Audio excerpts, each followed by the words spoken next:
Ce que Godfrey Red veut parvenir à faire de ce film, c'est ce que l'art cinématographique peut produire de meilleur, à l'opposé du cinéma purement commercial. Si le film est certes une révolution esthétique, c'est une révolution qu'il ne fera pas d'émule. Une révolution stérile. Stérile puisque sans lignée, mais féconde dans ses effets. Il a cependant marqué un retour à ce que le cinéma avait alors de plus grand, la narration non-verbale universelle.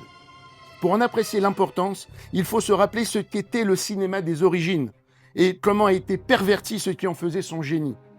La naissance du cinéma est provoquée par une invention américaine, la caméra, et son corollaire, l'image animée. Inventée en 1890, la première caméra est baptisée kinétographe, d'après le grec ancien kinéto et graphéine qui signifie respectivement mouvement, et écrire, saisissant la vraie nature de cette invention, écrire par le mouvement. Son inventeur, le prolifique Thomas Edison. Prodigieux rejeton de la civilisation américaine qui, à lui tout seul, englobe tous les paradoxes de la notion du progrès. Inventeur foisonnant du phonographe, de l'ampoule électrique, défenseur acharné du courant continu contre le courant alternatif, qu'il jugeait plus dangereux, cette guerre des courants fut si féroce qu'elle poussa Thomas Edison à promouvoir l'usage de la chaise électrique pour les condamnés à mort comme nouveau mode d'exécution, en usant de toute son influence pour que la chaise électrique fonctionne au courant alternatif concurrent. Avec un art consommé du cynisme, il incita ainsi à l'association d'idées chaise électrique, peine capitale, courant alternatif, afin de discréditer aux yeux du public le courant alternatif qu'il rejetait, privilégiant lui-même le courant continu, en associant désormais le courant alternatif à la mise à mort. Une sombre idée géniale de marketing. L'inventeur du cinéma était le plus grand promoteur de la chaise électrique. Le divertissement de masse associé à la mise à mort institutionnalisée par le talent d'un seul et même homme incarnant le progrès. Né donc d'une innovation technique, le cinéma est la première forme d'art qui soit née de la révolution industrielle et de la civilisation américaine. Koyaanisqatsi s'attaque donc aux effets délétères de ces deux derniers en se servant de l'un de leurs plus glorieux produits, le cinéma. Les premiers films se résumaient alors à un unique plan fixe, caméra posée sur pied, muet en noir et blanc, et d'une durée de quelques secondes à peine. Les films de courte durée sont destinés à être vus isolément par les spectateurs sur des petites visionneuses individuelles à sous, aux États-Unis, les fameux kinétoscopes du fameux Thomas Edison. Spectaculaire en son temps, mais rien d'artistique. Le cinéma des origines était un phénomène de foire, une attraction de fête foraine. Les tout premiers films ne sont d'ailleurs pas des fictions, mais au contraire documentent le réel. L'arrivée d'un train en gare, baignade en mer, les forgerons, bon. Ce sont les frères Lumière, en France, qui organisent la toute première projection publique sur grand écran d'un film, au Grand Café des Capucines à Paris en 1895. Il s'agira de la sortie de l'usine Lumière. On y voit en plan fixe les ouvriers sortir de leur usine en fin de journée. Durée du film, 45 secondes. Impact du film, mondial. Sujet, la vie industrielle. Un sujet de film idoine pour un art né de la révolution industrielle. Bien plus tard, en 1922, sortit le tout premier documentaire de long métrage, Nanook, l'Esquimau. Film muet qui nécessite 8 ans de tournage et qui consiste en une exploration du mode de vie quotidien d'une famille inuit issue d'un peuple autochtone primitif vivant dans les régions arctiques et polaires du Grand Nord américain. Le regard d'un Américain civilisé sur une société indigène primitive. Film réalisé par Robert Flaherty, c'est pour qualifier la particularité de son film que sera inventé le mot « documentaire » par un journaliste écossais. En tant que première œuvre documentaire de cette envergure, Nanook l'Esquimau a été un film révolutionnaire qui a connu un grand succès commercial. C'est d'ailleurs pour la sortie de ce film que fut inventée et mise en vente dans les salles de cinéma une friandise glacée qui se consomme comme une sucette autour d'un petit bâton et qui fut baptisée une glace Esquimau, en référence à Nanook l'Esquimau, le héros du film. Depuis ce film, l'industrie naissante du cinéma imposera la vente de glace Esquimau comme un usage de consommation associé au film, avant les pop-corn.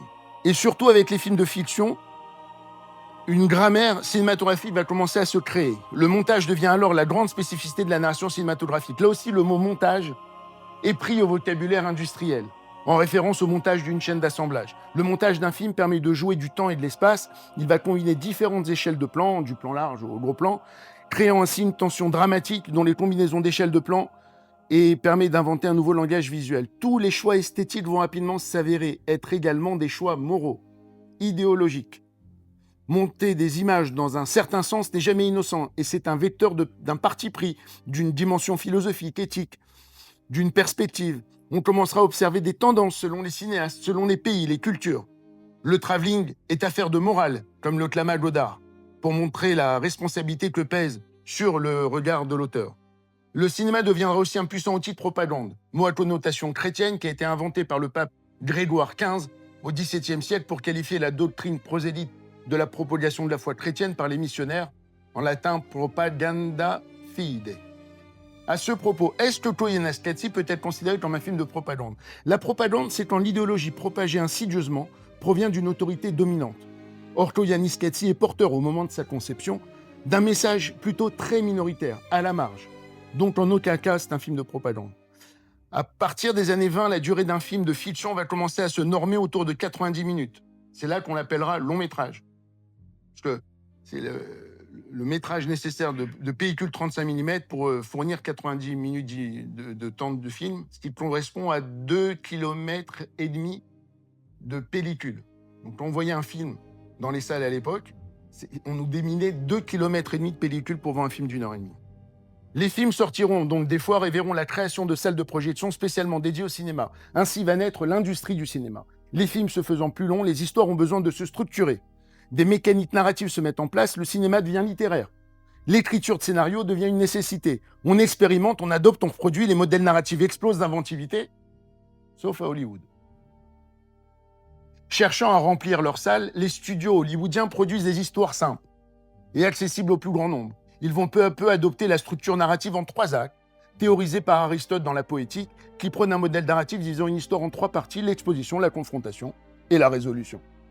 Élémentaire mais efficace, avec une fin toujours morale, qui convient pour véhiculer les valeurs fondamentales de la civilisation américaine.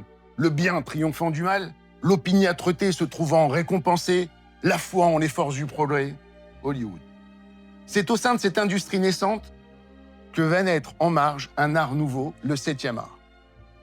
Des créateurs subversifs inventent le métier de cinéaste, au sens d'auteur du film, et plus seulement simple réalisateur technicien. Ils vont infiltrer cette nouvelle industrie pour tenter d'en produire de l'art, pour transcender le simple exercice de divertissement en y insufflant de la grâce, du style, de la profondeur, du sens, de la poésie.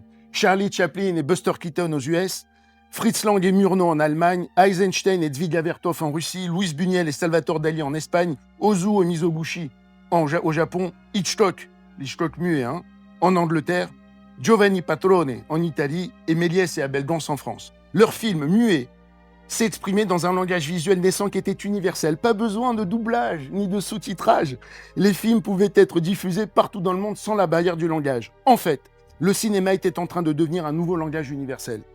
Les films étaient certes muets, mais cette appellation ne sera imposée que rétroactivement avec l'avènement du parlant en 1927. Du temps du muet, on les appelait tout simplement des films. Que les films soient muets, personne ne s'en plaignait. Ils étaient porteurs de temps de magie. Contraints de raconter des histoires sans avoir recours au verbe, les plus grands cinéastes des origines ont su faire preuve d'une invention inégalée depuis. L'art cinématographique a donc été un détournement d'usage d'une industrie divertissement de masse par des frondeurs anarchistes animés d'ambitions créatrices nouvelles et d'insolence. La structure narrative des films hollywoodiens va imposer sa domination malheureusement sur le reste du monde. Une narration donc en 3 actes, avec une fin morale, l'emportant sur un cinéma soviétique bien plus inventif dans sa forme. Eisenstein, Kalatazov, tout ça. Des films qui n'obéissent pas à une logique narrative traditionnelle, pluralité, créativité. Cette narration filmique va se formater, les films vont être produits à la chaîne, et en devenant parlant, le cinéma va perdre en poésie. Le recours au verbe va simplifier la narration. La narration visuelle sera déclassée en simple support illustratif. Le rendement commercial va dicter sa loi à la production. Les films vont devenir de purs produits de consommation de masse. Les 2 grands fossoyeurs de l'essor artistique du cinéma furent donc l'avènement du parlant et l'hégémonie du consumérisme américain. L'histoire du cinéma représente la même figure fractale que celle de la civilisation occidentale dépeinte dans le film Koyaanisqatsi. Une figure fractale ou phénomène d'autosimilarité stochastique est un objet mathématique qui représente une structure similaire à toutes les échelles. Le cinéma est né du néant, s'est développé, a créé ses propres règles, a connu l'hégémonie et cette victoire triomphale finit par s'autodétruire. En se lançant en 1975 dans la réalisation d'un long métrage non-verbal, Godfrey Reggio renoue donc avec la forme d'expression qui a su faire la grandeur du cinéma. C'est un événement considérable. Le retour au cinéma des origines est d'autant plus symbolique que le tout premier film projeté en public sur grand écran, le fameux Sortie de l'usine Lumière des frères Lumière, donc, aurait très bien pu faire partie du montage final de Chloé Aniscati. On est dans la thématique. Mais si le talent de sorcier de Reggio pour transformer le familier en un visuel fascinant rappelle en effet les premiers films des frères Lumière, l'utilisation brillante du ralenti, du timelapse, de la photographie aérienne et du téléobjectif dans ces films le lie tout autant à Georges Méliès et à l'invention de la magie du cinéma. Chloé Aniscati va sortir 2 ans avant un autre film magistral. Je vois plusieurs points communs entre ces deux monuments cinématographiques. Vous me voyez venir, je parle de Shoah de Claude Lanzmann. Le tournage de ces 2 films a eu lieu à la même époque. Le tournage du premier, donc Chloé Aniscati, a eu lieu entre 75 et 82, tandis que le tournage de Shoah s'est déroulé de 76 à 84. Il est assez troublant de savoir que ces 2 films sans pareil dans l'histoire du cinéma ont été tournés quasiment en même temps sur une période de temps à peu près aussi longue. Tous 2 utilisent initialement un titre obscur, sans évocation initiale pour la civilisation occidentale à qui ils sont destinés. Le titre du film ne s'est imposé à Lanzmann qu'une fois le film fini. Je cite Claude Lanzmann. « Par devers moi et comme en secret, je disais la chose, il met des guillemets. C'était une façon de nommer l'innommable. Comment aurait-il pu y avoir un nom pour ce qui était absolument sans précédent dans l'histoire des hommes? Si j'avais pu ne pas nommer mon film, je l'aurais fait. » Incroyable. Comme Reggio. Le mot Shoah se révéla à moi une nuit comme une évidence, parce que n'entendant pas l'hébreu, je n'en comprenais pas le sens, ce qui était encore une façon de ne pas nommer.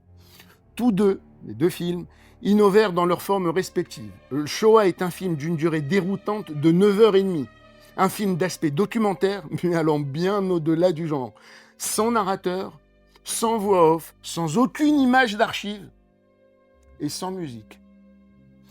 Tous les 2 évoque des crimes de masse de la civilisation occidentale et son obsession technologique. Comme le rappelait Jean-Claude Milner dans Le Juif de savoir, pour Hannah Arendt, le trait distinctif d'Auschwitz relève de la technique. Chloé Aniscati et Shoah, enfin, ont été financés tous 2 principalement par des fonds privés, des bienfaiteurs hors système. Imaginons ce que serait devenu le cinéma si les films étaient allés dans la direction des Chloé Aniscati, Sol Cuba, 2001, l'Odyssée de l'espace, Shoah, tout ça, au lieu d'avoir cédé à la mercantilisation générale d'un cinéma popcorn. Il eût fallu que les films soient financés peut-être, comme le furent Chloé Aniscati et Shoah, par des donateurs, des bienfaiteurs, ou du moins une catégorie de films coexistant à côté des films popcorn, comme c'est le cas pour la littérature, où les belles lettres coexistent à côté des romans de gare.